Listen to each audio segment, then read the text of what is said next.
It's terrifying to know that it's just right there behind me. Flames continue to burn 9 hours after a fire broke out at Loudon Waste and Recycling. This is a live look at the scene from our Skycam in North Knoxville, and you can see the hot spots that continue to burn. This fire is contained, but it is not under control, according to firefighters. We want to talk about the consequences of this firefight again in its 9th hour. The mandatory evacuation does cover a larger area, 13 blocks around this fire. That was expanded late tonight. Evacuees should make their way to the Emerald Youth Foundation, and the American Red Cross is partnering with the foundation to help people who are forced out with those evacuations. Just to give you a closer look here, the Fort Loudon Waste and Recycling Plant is located on Hancock Street.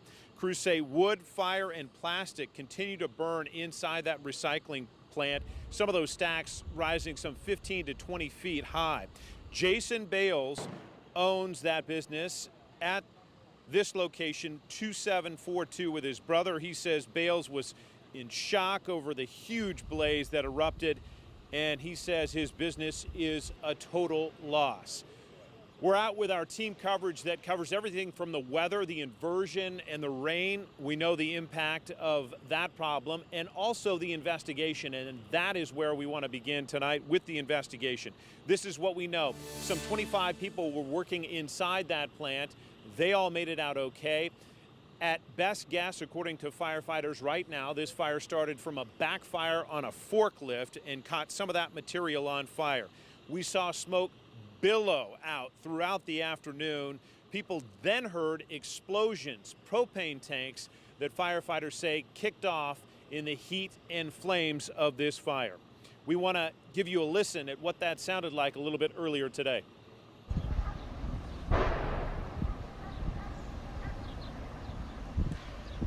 That was video and sound sent to us from a viewer earlier today, and they could hear those explosions reverberate across North Knoxville.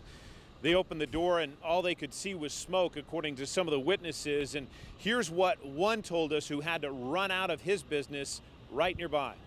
I was being told to get out, and I'm just yelling, "Get out, you have to get out." It's really pretty frightening to look up above the building and see that much smoke, because it's directly next door. I mean, what you can see behind us, imagine being within 50 feet. Yeah, and it's billowing.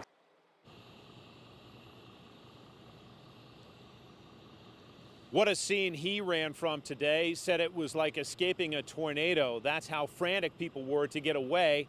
We are back even closer to the fire now. If you were watching our coverage throughout the afternoon, we had to back up several blocks. Well, now we're only about a block away from the entrance to this building, and that's because the firefight has been successful throughout the last few hours of knocking down a lot of flames. Again, it's still going in places and raging in places at this hour. One of the consequences, though, of this fire was forcing people out of their homes, and we're going to check in first with Brandon Bates, who has more on the people who were forced out. Brandon? Well, John, good evening to you. The community really stepped up tonight. The Emerald Youth Foundation, this is their gym. They teamed up with the American Red Cross to provide that service for the people who had nowhere else to go. There's cots here, there's food, and there's water here as well. They say over 20 people have been coming in and out throughout the day. Right now, nobody is here. Hopefully they found somewhere safe to go for the night, or maybe they'll come back in a little bit. One person who was evacuated, though, says she just hopes that everything is safe and her house is okay when she gets to go back. He was really afraid when he heard the propane tanks exploding. He was shivering and he was hovering underneath the table and coming up to me. Fire and billowing smoke forces people out of their homes in North Knoxville. The hardest thing was when the gas propane things were going off. It sounded like a bomb going off. Businesses had no choice but to close. It's been kind of hectic. The power was out at my restaurant, and I went ahead and made the decision to close down tonight. Kind of crazy. Power going out. You need somewhere to go tonight? We want to be there for them. Community groups like the Salvation Army and Emerald Youth Academy stepped up to offer shelter for those displaced. We are in the Canteen Emergency Disaster Relief Vehicle. They need somewhere to go tonight because they're without power and all this. They can come down to the Army. This one's Daisy. People like Mary Look at the Clifton sweetheart. had no choice but to come to the Emerald Youth Shelter once authorities made her evacuate her home. And then we're waiting on them to say it's time to go, and we got that, and they came up and you gotta go now. Clifton doesn't know what she'll return to when she is able to go home.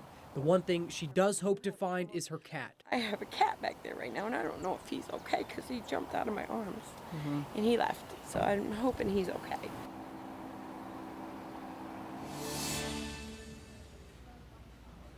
Now, we still don't have a timeline for those of you who may be displaced, still looking for a place to go as far as when you can get back into your home or your apartment. Until then, you can come to the Emerald Youth Foundation. It's at 1718 Central Street. John, we'll send things back to you.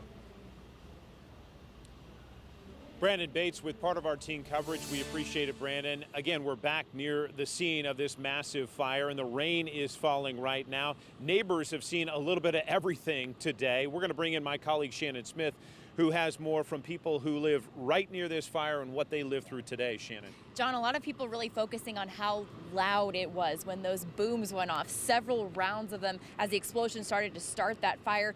And when that smoke came, I think everyone was just in awe, trying to capture what exactly had been happening around them.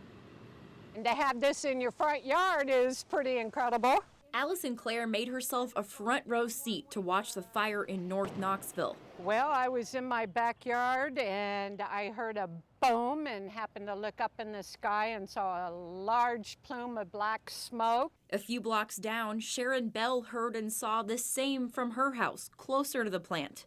And I called him and I said, Shane, is that close to our house? He said, right behind us. Family from all over called to make sure she was okay. The smoke, I mean, my cousin called from Straw Plains and he said he could sit there. Neighbors sat outside and watched as cars drove in from all over to get a closer look at the smoke. People were over off of Clinton Highway coming over here to see what all of this was about. Everyone just taking in the destruction. It's kind of spectacular and creepy all at the same time. Claire and Belle did not evacuate, but down the road closer to the fire, Cheryl Austin didn't have a choice. Here we're displaced.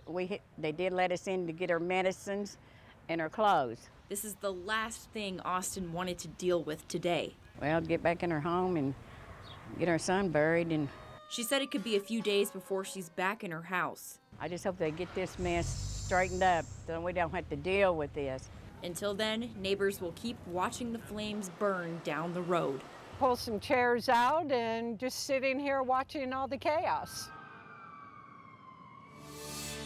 Cheryl Austin is one of people in about 100 homes in this area who have been evacuated throughout the day dealing with this fire. She's saying it may be a couple days before she gets back home, hoping that these people are able to get back soon. And until then, like I said, they'll just be watching. Shannon Smith, we appreciate it. What a day that they have lived through. Again, we're seeing rainfall here, and I can tell you just in this immediate moment, you can smell part of that fire burning, as you can likely on parts of Broadway. It smells like a trash fire, as a sergeant with the police department said. Now, it wasn't just people living nearby who could see that plume of smoke. People as far away as Jefferson County were telling us they could see it. In Blount County, they could see it. How about a picture one viewer sent us from Coreyton, about 12 to 15 miles as the crow flies from here. They found a burning piece of trash and sent us that photo. Of course, there is a health concern with this fire that we've been reporting throughout the day. The Knox County Health Department was sending out warnings to people who do suffer from asthma or other lung-related conditions. People who have some symptoms like trouble breathing or chest pain should certainly see a doctor or a health professional. And again, effects from the smoke can range from something like an eye irritation on up to really giving people some heart trouble. So keep that in mind as this story moves forward. And one thing, as night has fallen here, back live at the scene, is the weather has changed dramatically. We saw the wind shift late today. We've seen this rain move in just in the last 5 to 10 minutes in a heavier form. Chief Meteorologist Todd Howell joins us back at the station with more on the impacts of the weather. Todd? Yeah, absolutely, John. Thank you so much. Live on the scene there at the fire in northeast Knoxville and all that smoke coming through. Yeah, we saw the wind shift around with those spotty showers and isolated storms moving in earlier. An updated look at radar in just a moment. Here's your Thursday morning forecast and your morning commute forecast. Cloudy with some smoke expected early in the morning. We've got an inversion that will continue to take place tonight. Temperatures cooling now. Will slowly cool into the low to mid 60s, but cool air is heavier. So that smoke will be allowed to kind of lay down near the surface locally. Now, when I say cloudy with smoke, this is for the local area, about a mile or two radius around the fire. So we're not talking about all of East Tennessee. Most areas, of course, smoke-free. But near the fire and smoke plume area, there could be some smoky conditions in Morth Knoxville, 72 at 10 a.m. Here's an updated look at radar, and check out the last several hours, last 3 hours. Spotty showers and storms making their way up Interstate 75 corridor, slowly starting to weaken now with just some general rains. I've highlighted the fire area, light to moderate rains moving through Knoxville right now, and will continue to move close to the fire area. Now, that's basically not going to do a whole lot. It's like a big old campfire, throwing a lot of water on it. Just going to continue to cause it to smoke and smolder. I'll be back with our futurecast, more spotty thunder showers, in the forecast for a Thursday. That coming right up. John, back to you. Todd, thank you for the update. Back live here at the scene of this fire in North Knoxville. We've seen it here before. Captain DJ Corcoran saying in the archives at the fire department, we saw a fire much like this, even larger, in the 70s here. Now, the current owners have had this facility since 2008. And we did some digging on some problems that they ran into just within the last year. The January inspection in 2018 led to more than $15,000 in fines for this recycling and waste plant. It sought 18 citations as well as 2 repeated violations, including problems with sanitation, control of hazardous energy and machinery problems. Also inspected in February and June of 2018. The June inspection led to $5,700 in fines. Those violations cited requirement that employer operate in a place free of hazards. So a little bit of a troubled history, at least in the last year or so. Also want to move to some road closures that you can see on your screen here, and these are really for locals who are looking to get around this fire. Again, it's a smaller area in North Knoxville, but for those of you who live in this area, those roads are closed indefinitely as fire crews and police officers work through this scene. Again, we are live at the scene of this massive fire in North Knoxville. Fortunately, it is contained but not under control. Heavy weather as far as rain showers still covering us at this hour. We're back with updates right after this.